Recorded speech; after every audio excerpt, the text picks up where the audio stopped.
पूर्व प्रसंग में वर्णन किए, श्री राम जी बाली को अपना धाम भेज दिए। नगर के लोग यह सुन करके कि हमारे महाराज मारे गए हैं, व्याकुल होकर के सब दौड़ते हुए आए।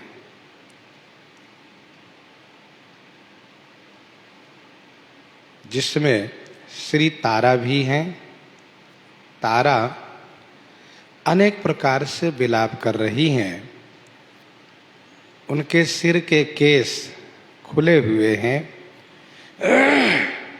शरीर का संभाल नहीं है। तारा विकल देखि रघुराया, दीन ज्ञान हरि लेन्हि माया।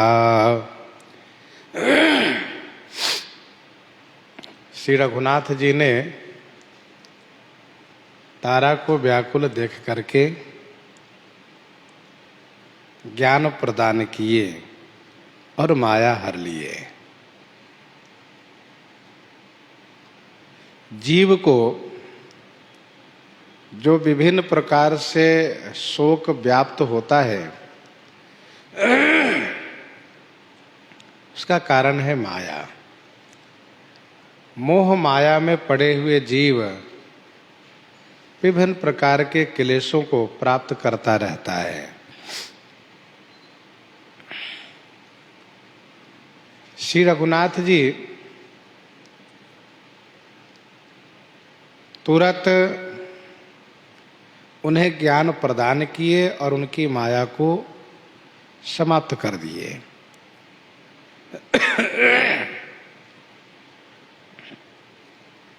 दीन्हि ज्ञान हरि लीन्हि माया।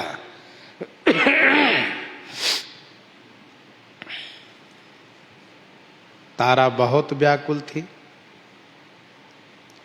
विभिन्न प्रकार से विलाप कर रही थी। प्रभु ने उन्हें ज्ञान दिया और उसकी माया को हरण किए। क्या ज्ञान दिए, गोस्वामी जी संदर्भ में आगे कहते हैं। क्षिति जल पावक गगन समीरा, पंच रचित अति अधम शरीरा। क्षिति जल पावक गगन समीरा। क्षिति पृथ्वी, क्षिति माने पृथ्वी तत्व, जल तत्व, पावक माने अग्नि तत्व, गगन माने आकाश तत्व और समीरा माने वायु तत्व। इन्हीं 5 तत्वों से रचित अति अधम यह मानव शरीर है। शरीर की रचना का क्रम यही है। माता का रज पृथ्वी तत्व है, पिता का वीर्य जल तत्व है। वह जो एक पिंड हो जाता है उसको अग्नि तत्व कहते हैं। फिर शरीर की रचना में जो खाली जगह है वह आकाश तत्व है। और जो हम वायु, पंच प्राण वायु से परिपूरित हैं, यही समीरा वायु तत्व है। इन 5 से रचित माने बना हुआ यह अति अधम शरीर है।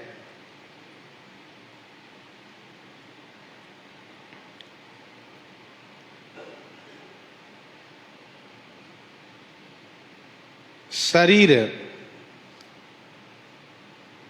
जो उत्तम शरीर है वह नित्य,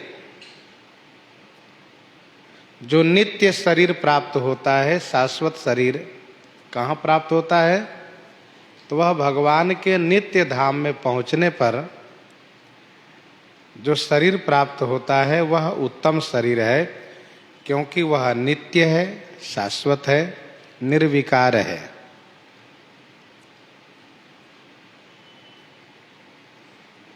मध्यम शरीर वह कहलाता है जिसको कारण शरीर कहते हैं।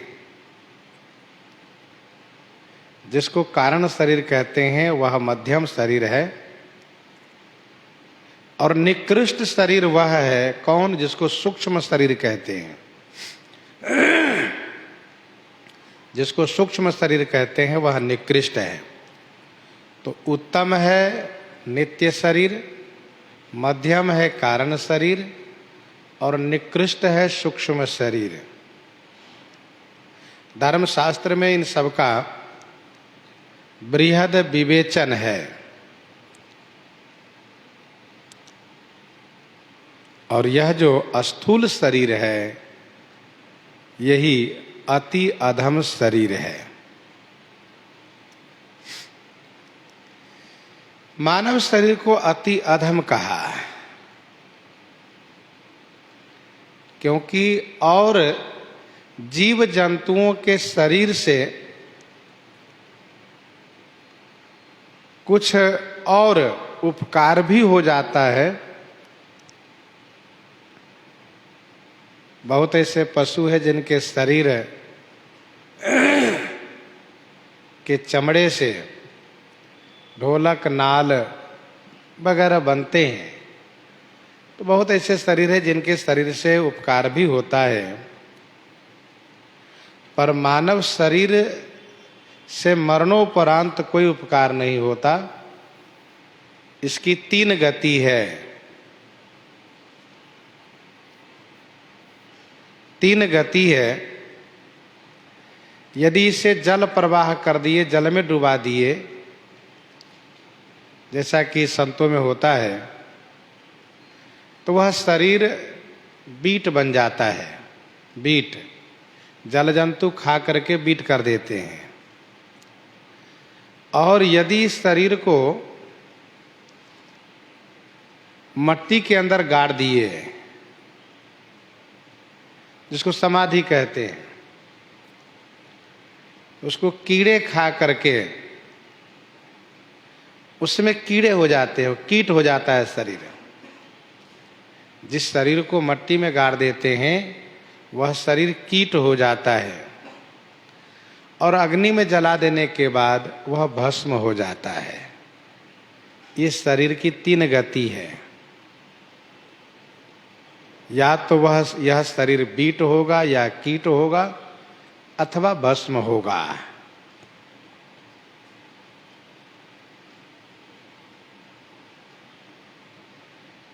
यह शरीर केले के वृक्ष के जैसा निहिसार है। जैसे केले में कोई सार तत्व नहीं रहता है,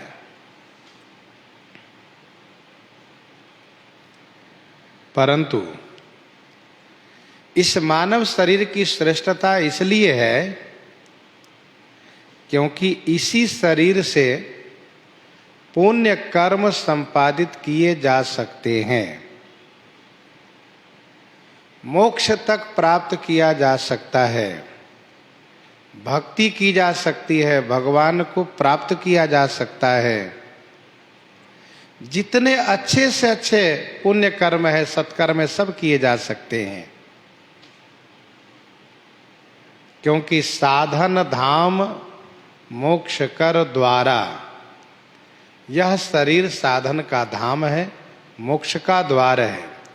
साधन धाम मोक्ष कर द्वारा, पाइन जहि परलोक संवारा।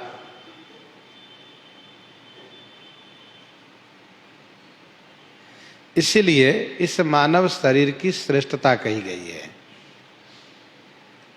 धर्म किए, पुण्य किए, भगवत प्राप्ति किए तो मानव शरीर देवताओं द्वारा पूजित हो जाता है। नहीं तो यह मानव शरीर समाज द्वारा ही निंदनीय हो जाता है, निंदित हो जाता है।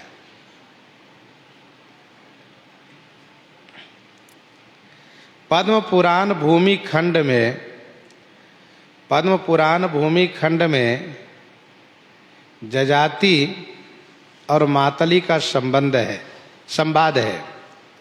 यजाति और मातली का संवाद है। वहाँ पर यह बात कही गई है कि यह शरीर हमेशा अधम है, अपवित्र है, क्योंकि जिस वस्तु से इस शरीर का निर्माण होता है उस वस्तु को छू जाने से स्नान करना पड़ता है, इतना वह अपवित्र है। चाहे जितना स्नान कर लीजिए, जितना हाथ पांव पवित्र कर लीजिए, परंतु शरीर के भीतर सारी गंदगियां भरी पड़ी है। शरीर के ऊपर के केवल आवरण है जो सुंदरता को दर्शाता है, बाकी उस एक परत को हटावें तो अंदर कोई सुंदरता नहीं, घृणित ही घृणित वस्तुएं भरी पड़ी है। ऐसा पद्म पुराण में स्पष्ट वर्णन है। इसके भीतर परम पावन पंचगव्य आदि, हवि आदि जो परम शुद्ध है, जाने के बाद ये सब अपवित्र हो जाते हैं।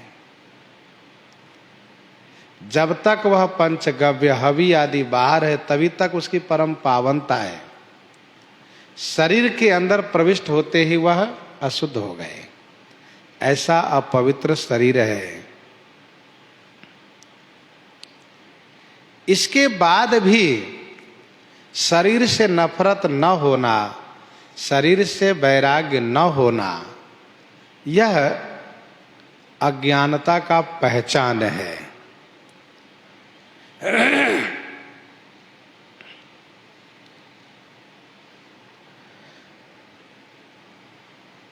सुंदरकांड की यह चौपाई की गगन समीर अनल जल धरनी, वहां की जो चौपाई है सुंदरकांड की, उस चौपाई से तत्व की रचना की बात कही गई है। अध्यात्म रामायण में इसका बृहद वर्णन भी है। तीनों गुण जब सम रहते हैं तो उसको प्रकृति कहते हैं। तीनों गुण जब सम रहते हैं, सत्वगुण, रजोगुण, तमोगुण, तो उसे प्रकृति कहते हैं। जब ईश्वर की इच्छा होती सृष्टि संरचना की, तो इन तीनों गुणों में विषमता आ जाती है। इन तीनों गुणों में विषमता आने से इनका नाम होता है महतत्व। महतत्व इनका नाम होता है। और महतत्व से त्रिधा अहंकार होता है। त्रिधा अहंकार में सतोगुण से देवता, रजोगुण से इंद्री और तमोगुण से विषय का निर्माण होता है। सतोगुण से देवता, रजोगुण से इंद्री और तमोगुण से विषय का निर्माण होता है। इस त्रिधा अहंकार से शब्द, शब्द से वायु, वायु से स्पर्श, स्पर्श से तेज, तेज से अग्नि, अग्नि से जल, जल से पृथ्वी, ये क्रम है सृष्टि की संरचना का। और जब संहार का समय आता है तो ये उलट जाता है, अर्थात यह विलोम रूप हो जाता है और एक एक करके एक में लीन होता चला जाता है। भगवान श्री राम ने तारा से ये कहा कि क्षितिजल पावक गगन समीरा पंच रचित अति अधम शरीरा, प्रगट सुतन तब आगे सोवा, जीवन नित्य केहि लगी तुम रोवा, प्रगट सुतन तब आगे सोवा, जीवन नित्य केहि लगी तुम रोवा। प्रगट सो तनु, सो माने वह तन, वह शरीर आपके सामने प्रगट है, प्रत्यक्ष है। जीवन नित्य के ही लगी तुम रोवा, जीव नित्य है, शाश्वत है, तुम किसके लिए रुदन करती हो बताओ।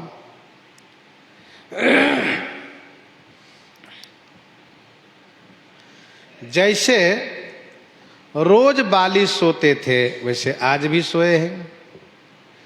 जब वे सोते थे तो क्या आपसे बात करते थे? कहा नहीं, आज भी नहीं बात कर रहे हैं।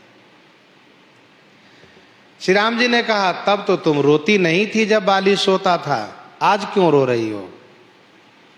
तारा ने कहा कि भले ही सोते थे लेकिन श्वास तो लेते थे, छोड़ते थे।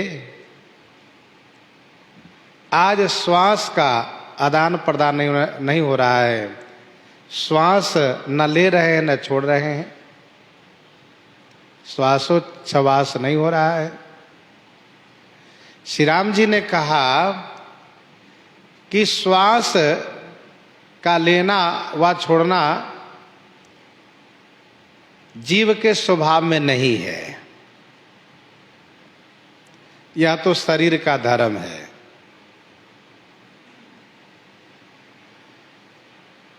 तारा ने कहा ठीक है, श्वास लेना यह जीव का स्वभाव नहीं है, शरीर के धर्म में है, लेकिन इनमें जीव तो नहीं है। और दिन सोते थे तो जग जाते थे, आज तो जगने की संभावना नहीं दिख रही है। मैंने बहुत कहा कि अंगद आपको प्रणाम कर रहा है, इनको आशीर्वाद दीजिए, पर कुछ नहीं कहा। जगने की संभावना नहीं दिखती है। तब श्री राम जी ने कहा जीव नित्य है, जीव शाश्वत सनातन है, वह न कभी मरता है न जन्मता है। जीव को शरीर का संबंध होता है तो जन्म हुआ, शरीर से वियोग हुआ तो मरण होता है। जीव नित्य है, और जब जीव नित्य है तो फिर उसके लिए रोना क्यों? जीव नित्य के ही लगी तुम रोवा। शरीर के लिए यदि रोती हो तो शरीर किसी का शाश्वत रहा नहीं, और जीव के लिए रोती हो तो जीव कभी मरता नहीं, जीव तो नित्य है। जीव नित्य है, निर्लिप्त है, व्याप्त है, वह न स्त्री है न पुरुष है, वह जीव तो जीव है।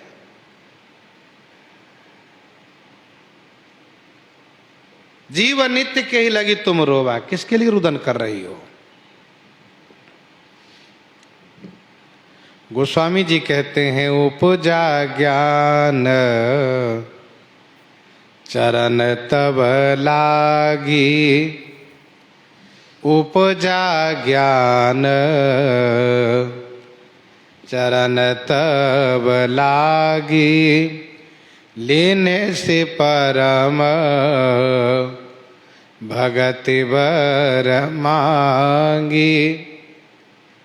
उपजा ज्ञान चरण तब लागी।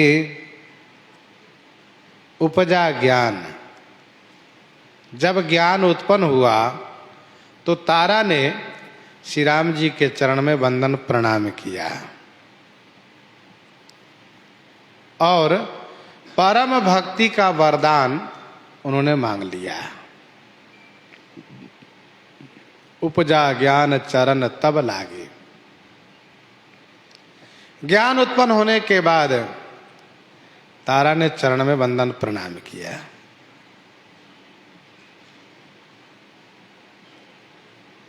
ज्ञान की शोभा है श्री राम चरण में प्रेम होना। सोहन राम प्रेम बिनु ज्ञानु। भगवान श्री राम के वचन का प्रभाव है कि तुरंत तारा को ज्ञान उत्पन्न हो गया है। महामोह तम पुंज जासु बचन रवि कर निकर।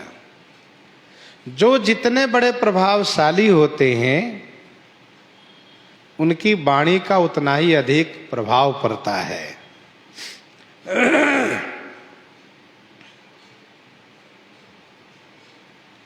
उपजा ज्ञान चरण तब लागे। जैसे ज्ञान उत्पन्न हुआ वैसे ही चरण में वंदन प्रणाम किया, चरण तब लागे। और उन्होंने परम भक्ति का वरदान मांग लिया। लीन सी परम भगति बर मांगी। मानव जी में केवल केवट को बिना मांगे श्री राम जी ने भक्ति प्रदान किया है। अथवा तो यूं कहिए कि वह कोल भील, जो जंगल में रहने वाले जिनको पता ही नहीं कि भक्ति क्या होती है, धर्म क्या होता है, उनको प्रभु ने अपनी ओर से भक्ति प्रदान किया है। बाकी सबको मांगने पर भक्ति प्रदान करते हैं। ज्ञान की सार्थकता है भक्ति में सुदृढ़ होना। इसलिए परम भक्ति का वरदान इन्होंने मांग लिया।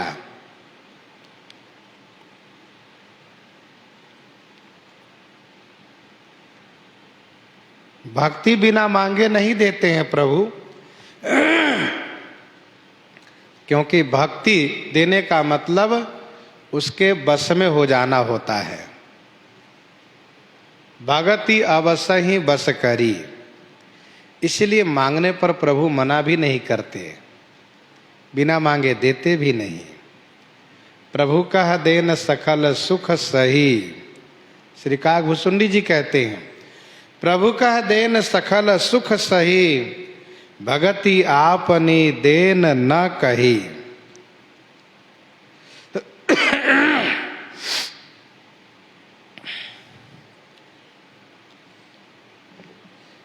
कुछ टीकाकार, कुछ कथावाचक इस भाव को दर्शाते हैं कि तारा ने तुरंत भक्त को वर रूप में प्राप्त कर लिया। लीने से परम भगत, भक्ति पाठ को भगत कहते हैं। अथवा इसका अर्थ ऐसा भी करते हैं कि लीने से परम भगति और वर माने पति, दोनों मांग लिया। लीने से परम भगति वर मांगे। परम भक्ति और वर माने पति। वे कहते हैं पंच कन्या है, वह कुमारी नहीं रह सकती, इसलिए उनको तुरंत विवाह होना चाहिए। इसलिए उन्होंने भक्ति के साथ साथ पति का वरदान मांगा कि मुझे पति भी प्राप्त हो, और वह पति सुग्रीव प्राप्त होंगे। और उनका कहना है इस दृष्टि से कि बाली ने इनसे पहले ही कह रखा था कि जो कदाचि मोहि मारहि तो पुनि होव सनात। परंतु विचारणीय बात यह है कि कोई भी नारी जो अपने पति, प्रियतम पति के शव के सामने भगवान से दूसरों को पति रूप में मांग करेगी, ये शोभनीय नहीं है। कोई भी नारी जिनके सामने उनके पति का शव पड़ा हो और वह भगवान से दूसरों को पति रूप में मांग करें, यह शोभनीय नहीं है, मर्यादित नहीं है। और फिर तारा जैसी विदुषी, कोई सामान्य तारा नहीं है, विदुषी है, जिनकी वैदुष्यता की, जिनकी अनुभव जो विज्ञान है उसको बाली ने प्रशंसा की है कि तारा बहुत समझदार है, सूक्ष्म विषय को बड़ी गंभीरता से विचार कर लेती है।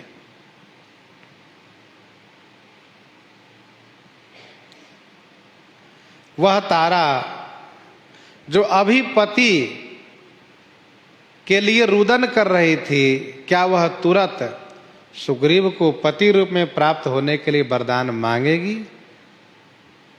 किसी भी दृष्टि से शोभनीय नहीं लग रहा है, अमर्यादित लग रहा है। इसीलिए अर्थ यही उपयुक्त है कि उन्होंने परम भक्ति का वरदान मांगा, यही अर्थ ठीक है।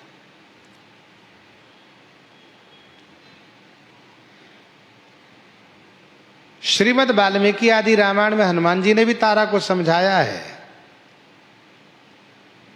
लेकिन कहीं भी यह कहना कि तारा ने सुग्रीव को पति रूप में वरदान मांगा, ये ठीक नहीं लगता है।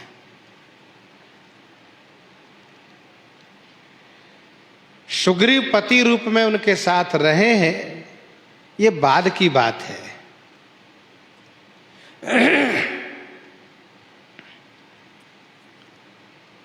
लीने से परम भगति बर मांगे, उमा दारू जो सित की नाई, उमा दारू जो सित की नाई, सब ही नचावत राम गोसाई, उमा दारू जो सित की नाई, सब ही नचावत राम गोसाई।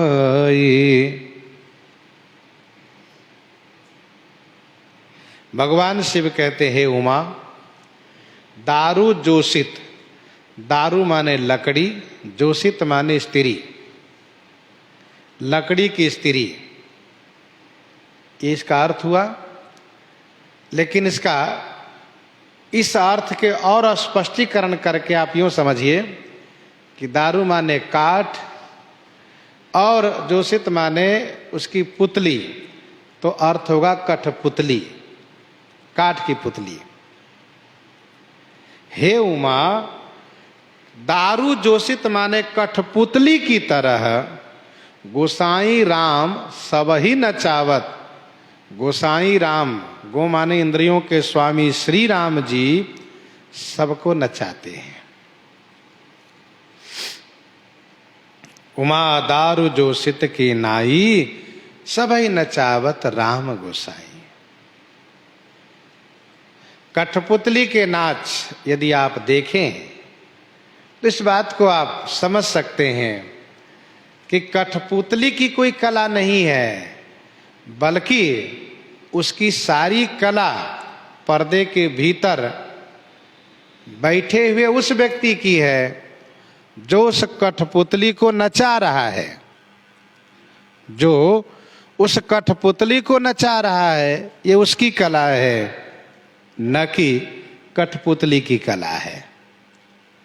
लेकिन जो नचा रहा है, जो कला दिखा रहा है, उसको कोई देख नहीं पाता है।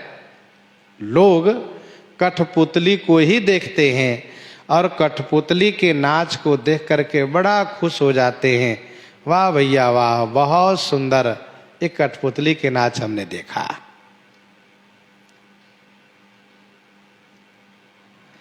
उसमें इस प्रकार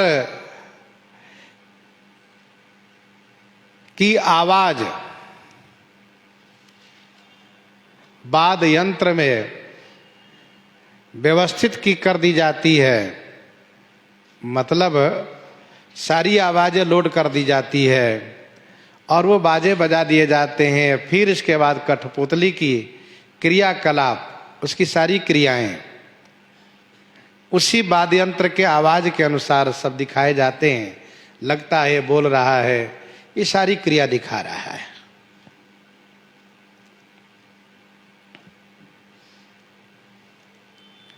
जिसको चलचित्र भी कहते हैं। भगवान शिव कहते हैं, हे पार्वती उमा, श्री राम जी उसी प्रकार से संपूर्ण प्राणी मात्र को, जीव मात्र को नचा रहे हैं, लेकिन श्री राम जी को कोई नहीं देखता है। सब कोई उसी को देख रहा है जो नाच रहा है, नचाने वाले को कोई नहीं देख रहा है। यही सत्य है कि सबके संचालन भगवान श्री राम कर रहे हैं। विषय करण सुर जीव समेता, सकल एक ते एक सचेता, सबकर परम प्रकाशक जोई, राम अनादि अवधपति सोई। राम अनादि अवधपति सोई।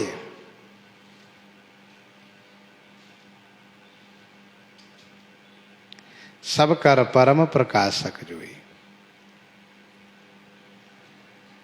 गीता जी के 18वें अध्याय के 61वां श्लोक, ईश्वरः सर्वभूतानां हृदयस् अर्जुन तिष्ठति, भ्रामयान सर्वभूतानि यंत्रारूढ़ानि माया।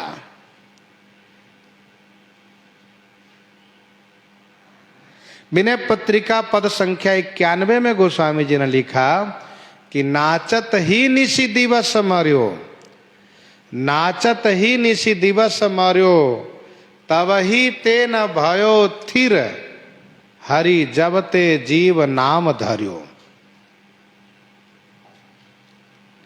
श्री राम जी सबको नचा रहे हैं।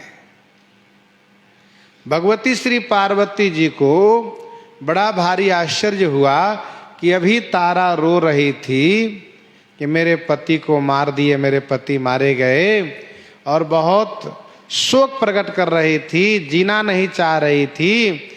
लेकिन वही तारा श्री राम जी को चरण में बंदन प्रणाम करके और उनसे भक्ति का वरदान मांग लेती हैं। उन श्री राम जी से जिनसे तारा, जिससे बाली मारा गया है। भगवान शिव कहते हैं यही तो श्री राम जी की विशेषता है।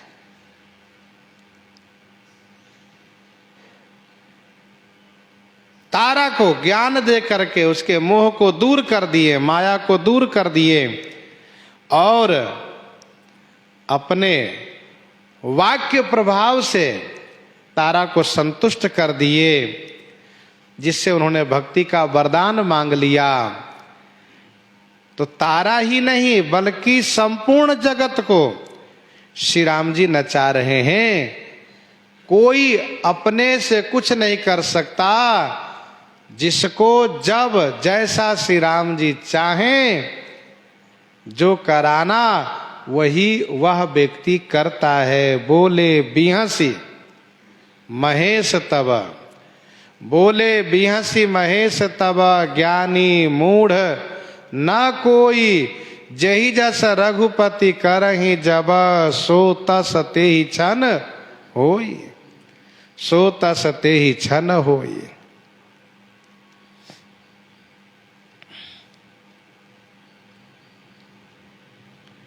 सब ही नचावत राम गोसाई।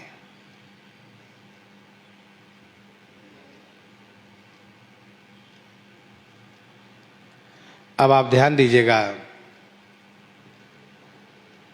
जब सुग्रीव ज्ञान वैराग्य की बात किए और फिर प्रभु ने कहा कि मित्र आपका कथन बिल्कुल सत्य है, परंतु मेरा प्रण भी है बाली को मारने का, इसीलिए आप चलो, उसे मारना है। तो सुग्रीव उठ के तुरंत चल दिए। तो कागभूषुंडी जी महाराज ने श्री गरुड़ जी से कहा, नट मरकट इव सबहि नचावत, राम खगेश वेद अस गावत। नट मरकट इव सबहि नचावत, राम खगेश वेद अस गावत।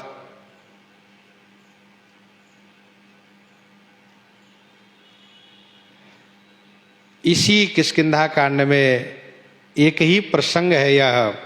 इसी प्रसंग में दो बातें कही जा रही है कि नट मरकटिव सबहि नचावत, बंदर की तरह भगवान सबको नचा रहे हैं। बानर क्या है? चेतन है।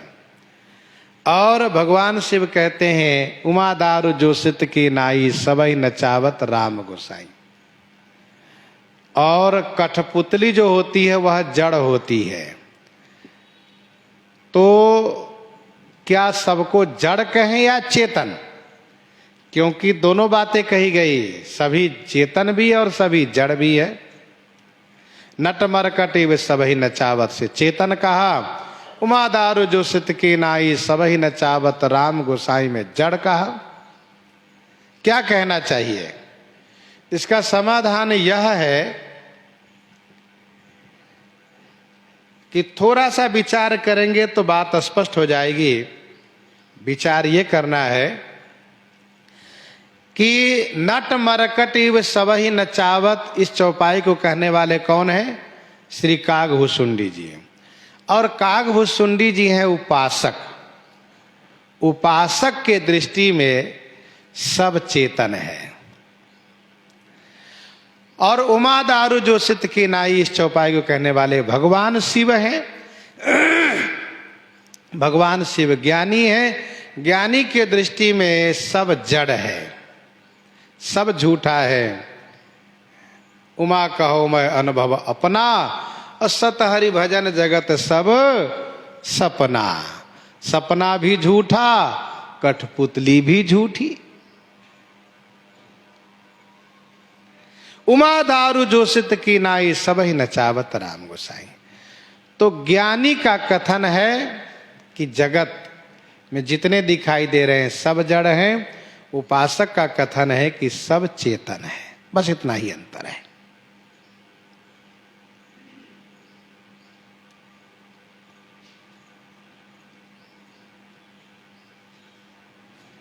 तब सुग्रीव ही आय सुदीन्हा, मृतक कर्म विधि वत सब कीन्हा।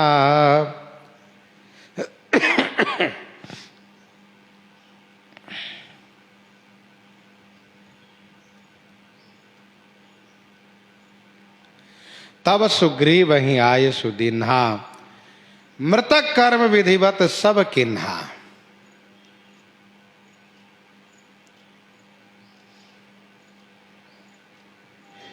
तब श्री राम जी ने सुग्रीव को आदेश किए। सुग्रीव ने जाकर के बाली के सभी मृतक कर्म को संपादित किए।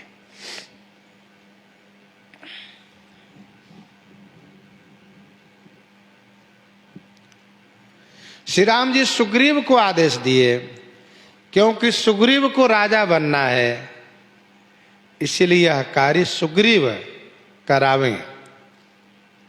आदेश सुग्रीव को दिए हैं, लेकिन उनका संस्कार अंगद करेंगे, क्योंकि माता पिता के संस्कार पुत्र करें, ऐसा शास्त्र का निर्देश है।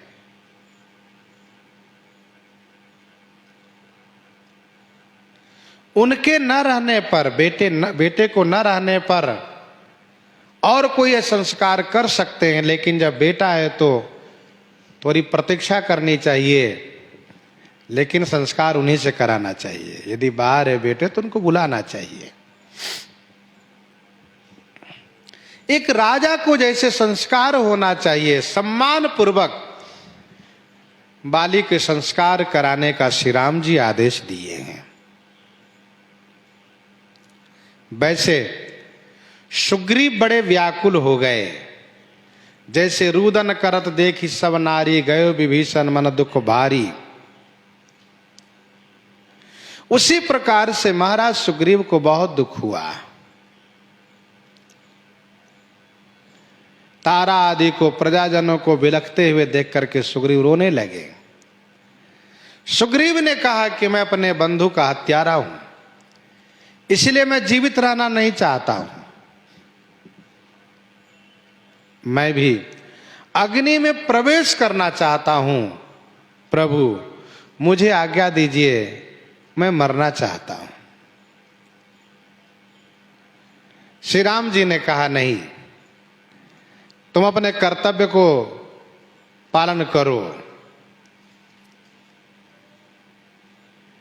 संसार में जिसका जन्म होता है उसका मरण एक दिन निश्चय है। दुख सुख का विधान सब पहले से बना हुआ होता है, सब विधान बन जाता है इसके जीवन में क्या क्या प्राप्त होगा। श्री राम जी ने सुग्रीव को आदेश किए, सुग्रीव सभी मृतक कर्म को संपन्न किए।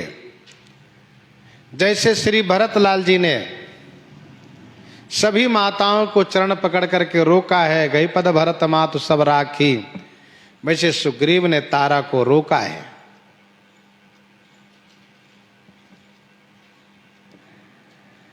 मृतक कर्म विधिवत सब किन्हा। जिस प्रकार से अयोध्या कांड में गोस्वामी जी ने वर्णन किया, श्री चक्रवर्ती महाराज दशरथ जी के लिए निरपतन वेद विदित अनवावा, परम विचित्र विमान बनावा। बाली के शरीर को वेदोक्त विधि से, शास्त्रीय विधि से स्नान आदि करा करके और सुंदर श्रृंगार से समलंकृत करके सुंदर विमान पर उन्हें बैठा करके विराजित करा करके और बाजे गाजे के साथ बाजा बजाते हुए मणि मोती हीरा रास्ते में लुटाते हुए नदी के तट पर श्मशान घाट पर लेकर जाते हैं। वहां सुंदर चिता बना करके शास्त्रीय विधि से चिता पर सुग्रीव और अंगद बाली को रखते हैं और फिर प्रदक्षिणा करते हुए उनको मुखाग्नि देते हैं। संस्कार करने के बाद स्नान करते हैं और स्नानोपरांत उन्हें तिलांजलि देते हैं, फिर पिंड आदि दान करते हैं। गोस्वामी जी ने कहा, मृतक कर्म विधिवत सब किन्हा, जैसा होना चाहिए वैसे ही सम्मान पूर्वक बाली के अंत्येष्टि संस्कार को संपन्न किया गया। किन क्रिया प्रभु आए सुमानी, विधिवत देश काल जिए जानी। राम कहा अनुज ही समुझाई, राज देहु सुग्रीव ही जाई। श्री राम जी ने अपने भैया लक्ष्मण को समझा करके कहा, भैया लक्ष्मण जाकर के सुग्रीव को राज्य पद पर अभिषिक्त कर दीजिए। राज्य पद अभी रिक्त है, तुरंत राज्य पद पर अभिषिक्त कीजिए। राजा का होना प्रजाजन के हित में होता है, राजा का होना अनिवार्य है।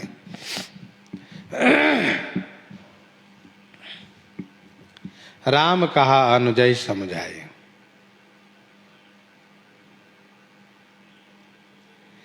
भगवान श्री राम ने श्री लक्ष्मण जी को अकेले में समझाया।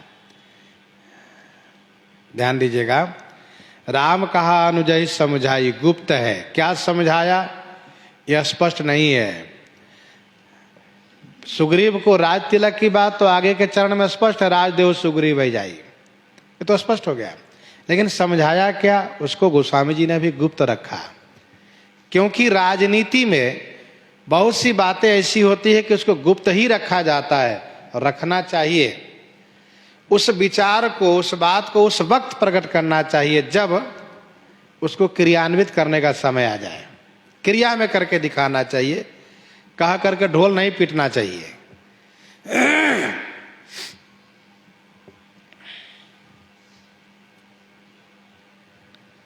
राम कहा अनुजय समझाए, प्रभु ने श्री लक्ष्मण जी को समझाया, लक्ष्मण, बाली ने मरते समय अंगद का हाथ मेरे हाथ में दिया है। बाली ने कहा है कि आप इसको ख्याल रखिएगा, इसीलिए अंगद को युवराज बना देना है। वैसे श्रीमद् वाल्मीकि रामायण में श्री राम जी ने सुग्रीव को समझाया है कि अंगद को युवराज बनाओ, लेकिन मानस कल्प की कथा में श्री राम जी ने इसको गुप्त रखा है, सुग्रीव आदि से नहीं कहा, किसी से नहीं कहा। प्रभु ने कहा, लक्ष्मण, भैया लक्ष्मण, मैं नगर में गांव में नहीं जाता हूं, तुम्हें मालूम है, इसलिए मैं जाऊंगा नहीं, आपको जाना है, आप जाओ। और ध्यान रहे, सुग्रीव को राजा बनाओ और अंगद को युवराज। सुग्रीव को राजा बनाओ, अंगद को युवराज, क्योंकि बाली मुझे सौंप गया है। ऐसा न करने से लोग हमारी निंदा करेंगे, लोग कहेंगे कि बाली अपने प्यारे पुत्र अंगद को श्री राम जी के हाथ में सौंप दिए, श्री राम जी के हाथ में सौंप दिए, तो श्री राम जी अंगद के लिए क्या किए? कुछ भी तो नहीं किए, बल्कि अपना दास बना करके हमेशा अपने पास में रख लिए। श्री राम जी उन्हें उत्तराधिकारी, राज्य के उत्तराधिकारी बना सकते थे, तो इसलिए इन सब बातों को ध्यान में रखते हुए उनको युवराज बनाओ। भैया लक्ष्मण, अंगद के युवराज होने से प्रजाजनों में एक संतोष प्राप्त होगा, उनको संतुष्टि होगी, प्रजाजनों को प्रसन्नता होगी। क्यों? कि बाली की जगह अंगद युवराज हो गए हैं, इसलिए महाराज सुग्रीव के बाद अंगद जी ही राज्य को संचालन करेंगे। तीसरा भाव यह है, भैया लक्ष्मण, आने वाले समय में, भविष्य में सुग्रीव के पुत्र पौत्र राज्य पद के लिए बवाल न करें, विरोध न करें, इसलिए यह मर्यादा बनी रहे कि यह राज्य बाली का था। श्री राम जी सुग्रीव को राज्य दिए केवल सुग्रीव के जीवन काल के लिए, न कि सुग्रीव के पुत्र पौत्र के लिए। राज्य के जो उचित अधिकारी हैं वह बाली का बेटा अंगद है, इसलिए अंगद उत्तराधिकारी घोषित कर दो, जिससे कल ये फिर से राजा बनेंगे और इन्हीं की परंपरा में राज्य रहेगा। तो राम कहा अनुजय समझाई, राज देव सुग्रीव वही जाई। भैया लक्ष्मण, अंगद को युवराज नहीं बनाएंगे तो सुग्रीव इनकी उपेक्षा करेंगे, उनको अपमान करेंगे, इनका कोई महत्व नहीं देंगे उनका, जिससे अंगद का जीना बड़ा कठिन हो जाएगा। और युवराज बना देने से सुग्रीव को इस बात को ख्याल रहेगा कि अंगद जी भी श्री राम जी के कृपा पात्र हैं, जैसे हम उनके कृपा पात्र हैं वैसे अंगद भी कृपा पात्र हैं। यदि हम इनके साथ कुछ दुर्व्यवहार करेंगे तो श्री राम जी हमसे नाराज हो जाएंगे। इसीलिए इन्होंने, श्री राम जी ने लक्ष्मण जी को समझा करके कहा। गोस्वामी जी कहते हैं, रघुपति चरण नाई करे माथा, रघुपति चरण नाई करे माथा, चले सकल प्रेरित रघुनाथा, चले सकल प्रेरित रघुनाथा। रघुपति चरण नाई करी माथा, चले सकल प्रेरित रघुनाथा। श्री रघुनाथ जी के चरण में माथा नवा करके सकल माने सभी श्री रघुनाथ जी से प्रेरित होकर के चल दिए। रघुपति चरण नाय करि माथा, चले सकल प्रेरित रघुनाथा। श्री रघुनाथ जी से प्रेरित होकर के तुरंत चल पड़े सब। आज्ञा सिर पर नाथ तुम्हारी। स्वामी के पास जब आवे, स्वामी जी के पास से जब चले तो चरण बंदन करना चाहिए। इसलिए सब श्री राम जी के चरण में वंदन प्रणाम किए। श्री लक्ष्मण जी के साथ साथ महाराज सुग्रीव और सब लोग प्रणाम किए। चले सकल प्रेरित रघुनाथा, लक्ष्मण तुरत बोलाए। पुरजन विप्र समाज, राज दीन सुग्रीव कहाँ। अंगद कह जुबराज, अंगद कह जुबराज। लक्ष्मण तुरत बोलाए, पुरजन विप्र समाज। श्री लक्ष्मण जी तुरत पुरजन विप्र समाज बुलाए। राज दीन सुग्रीव कहाँ, अंगद कहाँ जुबराज। सुग्रीव को राज दिए और अंगद को युवराज। राज तिलकोत्सव के समय में श्री लक्ष्मण जी ने एक दूसरा सिंहासन का प्रबंधन किया। ये दूसरा सिंहासन लाओ। भाई लक्ष्मण जी का आदेश तुरंत सब पालन किया गया। जब श्री अंगद जी को उस पर बैठा करके युवराज पद पर अभिषिक्त किया, तब सब लोगों को पता चला कि श्री अंगद जी युवराज बनाए गए। सब बड़े खुश हो गए। लक्ष्मण तुरत बुलाए, पुरजन विप्र समाज। विप्र समाज को बुलाए, जिससे कि वह शास्त्रोक्त विधि से वैदिक मंत्र उच्चारण पूर्वक महाराज सुग्रीव के तिलकोत्सव कार्य को संपन्न कराएंगे। पुरजन समाज को बुलाए, जिससे उनकी उपस्थिति में महाराज सुग्रीव राज्य पद ग्रहण करेंगे और फिर महाराज सुग्रीव सबको संबोधित करेंगे, यह कहते हुए कि आज से हम आपके राजा हुए। और फिर राज्य तिलकोत्सव काल में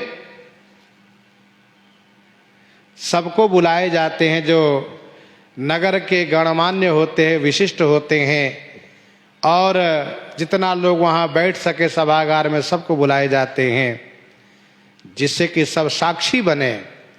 और फिर महाराज को भेंट समर्पित करें। भेंट भी अर्पित करते हैं।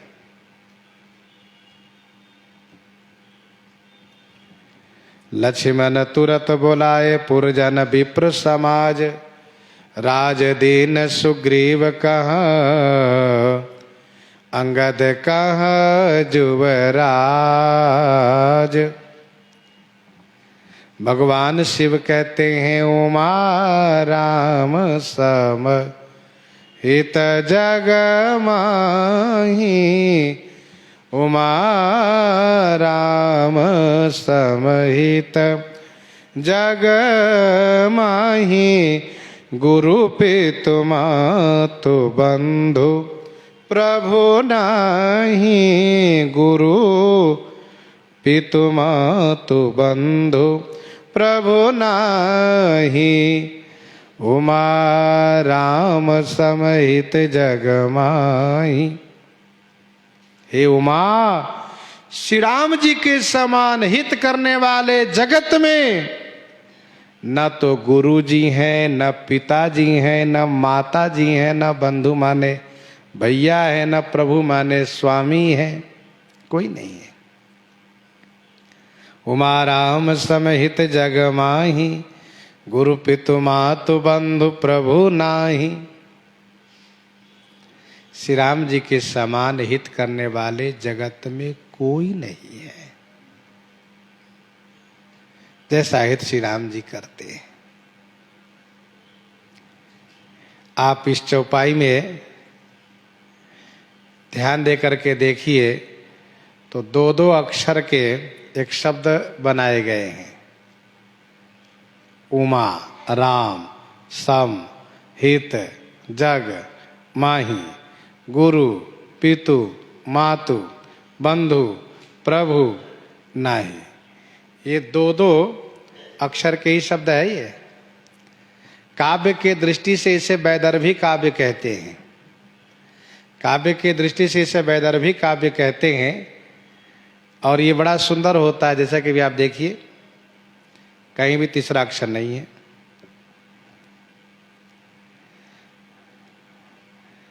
गोस्वामी जी को यह विचार बहुत अच्छा लगा जो भगवान शिव कहने जा रहे हैं कि श्री राम जी के समान कोई हितकारी नहीं है। तो गोस्वामी जी ने वैदर्भी काव्य की रीति से इस चौपाई को रचना किया कि उमा राम समहित जग माही, गुरु पितु मातु बंधु प्रभु नाही, कोई नहीं है।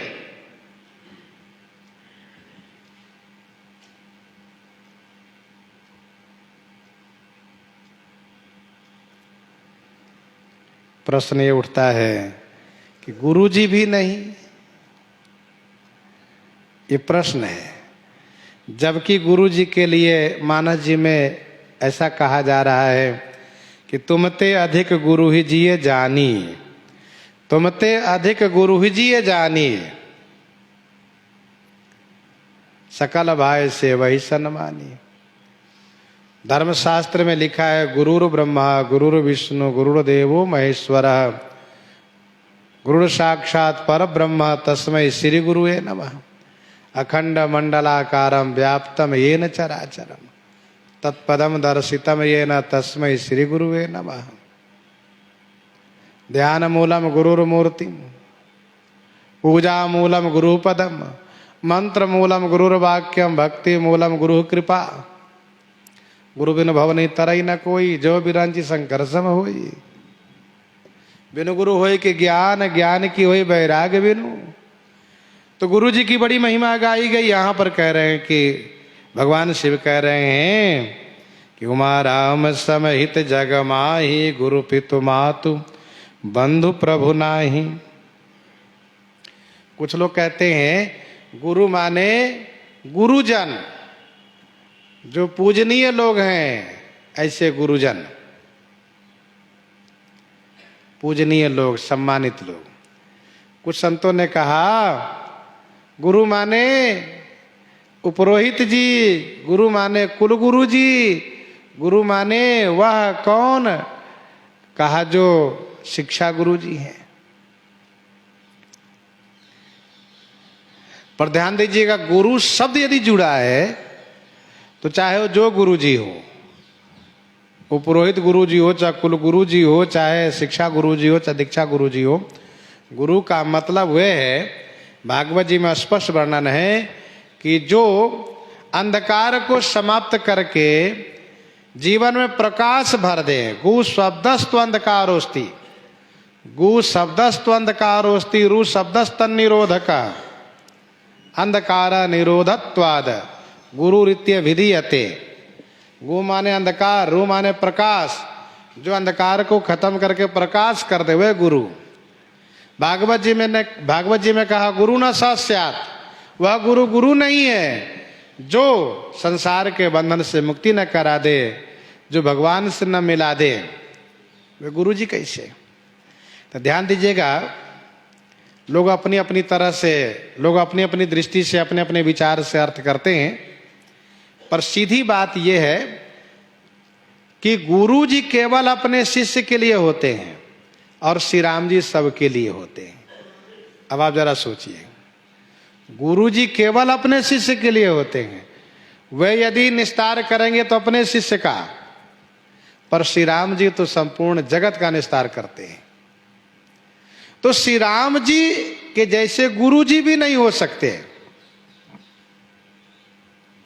उमा राम समहित जग माही, गुरु पितु मातु बंधु प्रभु नाही।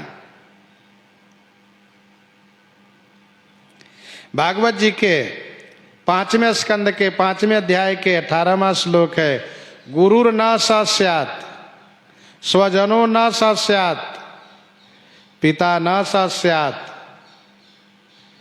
स्पष्ट है, जननी न सस्यात्।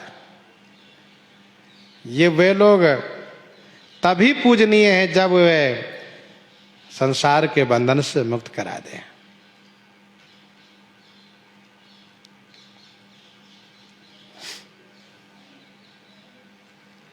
श्रीमद् भागवत जी के 10वें स्कंद के 80 अध्याय, श्रीमद् भागवत जी के 10वें स्कंद के 80 अध्याय, अध्याय संख्या 80, श्लोक संख्या 32 में पढ़ना चाहिए।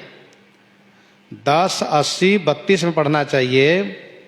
वहां पर वर्णन है कि मनुष्य के 3 गुरु होते हैं। माता पिता प्रथम गुरु हैं। द्वितीय गुरु वे हैं जो शिक्षा देते हैं, जो कल्याणकारी मार्ग सिखाते हैं। और तीसरे गुरु वे हैं जो भगवत संबंधित मंत्र दे करके, दीक्षा दे करके भगवान से जोड़ते हैं।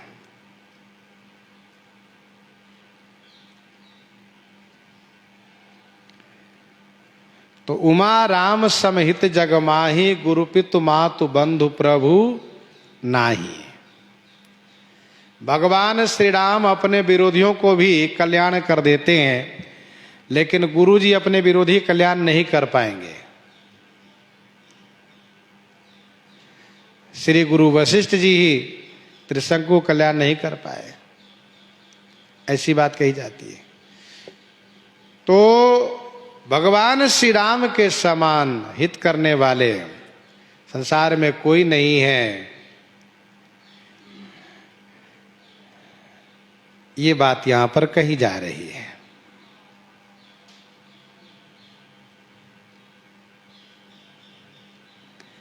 कवितावली उत्तरकांड 36 पद में आप पढ़िए तो गोस्वामी जी वहां कहते हैं, राम है मातु पिता गुरु बंधु, और संगी सखा सुत स्वामी सनेही। राम है मातु पिता गुरु बंधु। एक बात और ध्यान दीजिएगा, संसार में एक एक के प्रति एक एक संबंध। गुरु जी केवल गुरु जी रहते हो, पिता नहीं बन सकते। पिताजी केवल पिताजी है, वो मां नहीं बन सकते। मां केवल मां है। भाई भाई है, एक एक रिश्ते में एक एक देखे जाते हैं। लेकिन श्री राम जी एक ऐसे हैं जहां पर कि सभी संबंध एक जगह मिल जाता है। राम है मातु पिता गुरु बंधु, और संगी सखा सुत स्वामी सनेही। राम की सोहे भरोसो है राम की, राम रंग्यो रुचि राच्यो न केही। जियत राम मुए पुनि राम, सदा रघुनाथ ही की गति जेही। सोई जिय जग में तुलसी न तू, डोलत और मुए धरि देही। राम है मातु पिता गुरु बंधु, तमेव माताश्च पिता तुमेव, तुमेव बंधु च सखा तुमेव, तमेव विद्या द्रविणम तुमेव, तुमेव सर्व मम देव देव।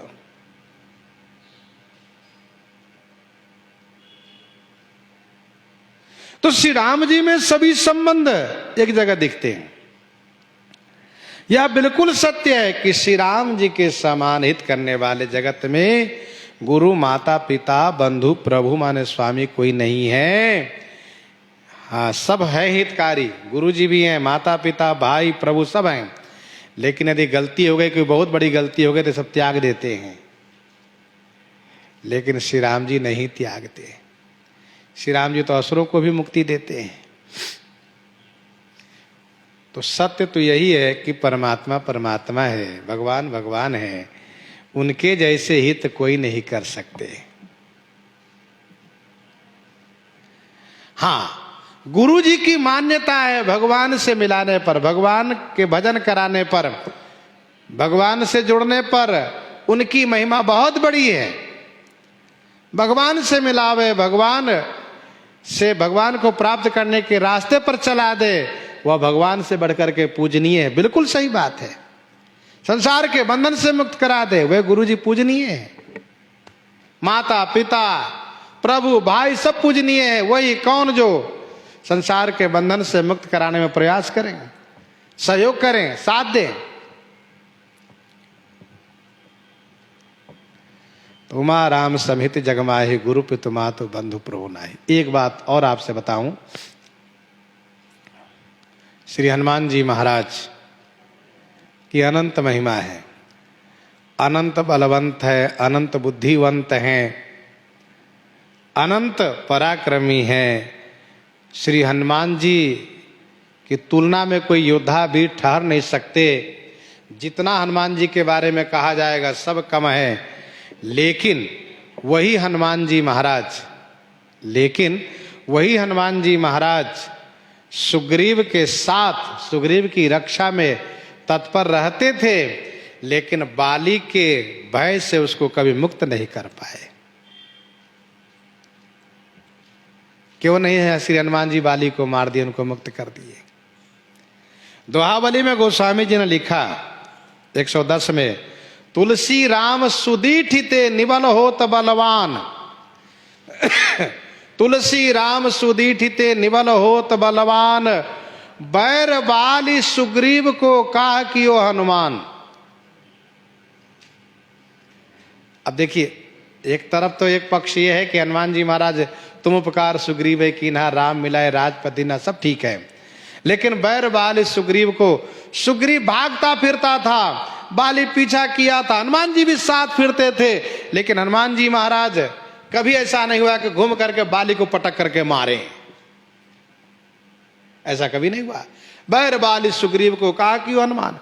तो गोस्वामी जी कहना ये चाहते हैं कि तुलसी राम सुदीठिते निबल होत बलवान, अर्थात गोस्वामी जी कहना ये चाहते हैं कि श्री राम जी जब कृपा कर देते हैं तब हनुमान जी महाराज भी हमारे लिए संरक्षक बन करके और बड़ी कृपा करते हैं और हमारी रक्षा करते हैं। तो ये सत्य है कि संत विशुद्ध मिलहि परिते ही चितवहि राम कृपा करिजे ही। श्री हनुमान जी विशुद्ध संत हैं। श्री हनुमान जी महाराज तभी मिलते हैं जब श्री राम जी कृपा करते हैं। अब मोहि भाव भरोसा हनुमंता, हनुमान जी कैसे मिले? का बिनु हरि कृपा मिले ही नहीं संता। हरि कृपा के तब मिले, श्री राम जी कृपा के तब मिले। यद्यपि एक पक्ष ये भी है कि राम दुआरे तुम रखवारे हो तनाज्ञा बिनु पैसारे। श्री राम जी से मिलने के लिए हनुमान जी से मिलना जरूरी है। बिना हनुमान जी से मिले श्री राम जी से नहीं मिल पाओगे। आप इधर से दर्शन करने चलिए तो पहले हनुमानगढ़ी, तब कनकवन, तब श्री राम जन्मभूमि। ऐसा नहीं कि पहले कनकवन हनुमानगढ़ी पहुंच जाइए। रास्ते में पहले हनुमान जी पढ़ते हैं, फिर हनुमानगढ़ी, हनुमान जी को प्रणाम कीजिए, हनुमान जी से आशीर्वाद लीजिए, तब आगे बढ़िए कनक भवन और श्री राम जन्मभूमि के लिए। ये बिल्कुल सत्य है। लेकिन विचारणीय बात यह है कि हम श्री राम जी से मिलने के लिए चले हैं, कनक भवन दर्शन करने के लिए चले हैं, श्री राम लला को दर्शन करने के लिए चले हैं। यह प्रेरणा किनसे हुई है? श्री राम जी से। तो प्रेरणा श्री राम जी करते हैं, पर मिलते हैं पहले हनुमान जी, और हनुमान जी मिलते हैं तब श्री राम जी मिलते हैं।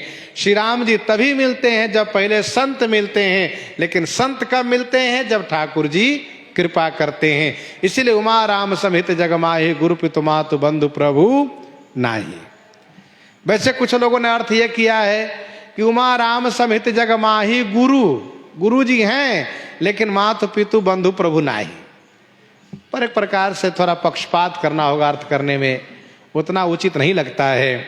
जो सत्य है यही है, श्री राम जी जब प्रेरणा करते हैं, श्री राम जी जब कृपा करते हैं, तब संत मिलते हैं, तब भगवंत मिलते हैं। तो उमा राम समित जग माहि, गुरु पितु मातु बंधु प्रभु नाही। यह बात लोक प्रसिद्ध है। कि जब दांत न थे तब दूध दियो, जब दांत दियो तो अन्न न दई है। जब दांत न थे तब दूध दियो, जब दांत दियो तब अन्न न दई है, अर्थात अवश्य देंगे। तो गुरुजी भी इसीलिए महान है कि भगवान से जोड़ते। गुरुजी ये नहीं कहते कि हमको भगवान मानकर केवल हम ही को पूजा करो, वे कहते हैं कि भगवान की भक्ति करो, भगवान को पूजन करो, कल्याण भगवान करेंगे, उद्धार भगवान करेंगे। इसीलिए यहाँ पर निष्पक्ष रूप से भगवान शिव कह रहे हैं। भगवान शिव का वाक्य है कि उमा राम समेत जग माही, गुरु पितु मातु बंधु प्रभु नाही। गुरु पितु मातु बंधु प्रभु नाही। श्री राम जी में तो सभी नाता स्थापित है। स्वामी जी कहते हैं सुर नर मुनि सब कई रीति, अस्वार्थ लागी करहि सब प्रीति। चाहे देवता हो, मनुष्य हो, मुनि हो, सबकी यह रीति है। स्वार्थ के वास्ते सब प्रीति करते हैं। गोस्वामी जी इस प्रकार से प्रसंग को प्रस्तुत कर रहे हैं। पर हृदयंगम करते हुए आइए श्रवण करते हैं श्री विनय पत्रिका से।